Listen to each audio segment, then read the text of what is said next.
Hi everyone, this is Lisa and I've decided to continue along the crazy critter theme of the last forum, and here are some tales from my childhood.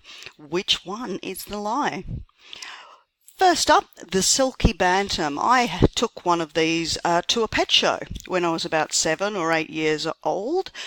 We gave him a bit of a bath, rubbed him down with a nice silk cloth so he'd be fluffy and lovely, as you see in the picture here.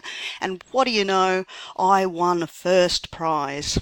Must have been some pretty rubbish pets out on display that day, huh?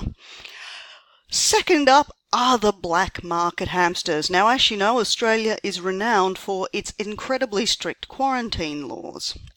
However, my dad managed to get some hamsters and gerbils on the black market. Eventually things came out though. A lot of people had been getting these black market hamsters, and so the government said, all right, we'll have an amnesty, come on in, hand in your hamsters and everything will be okay. So the government killed my hamsters.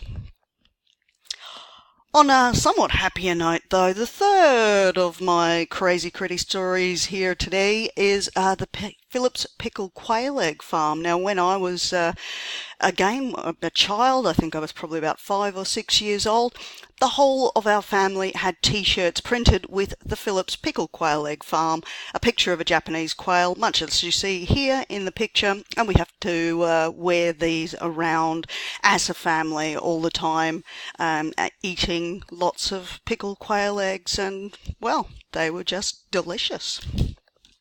So, which of my crazy critter stories do you find the most implausible?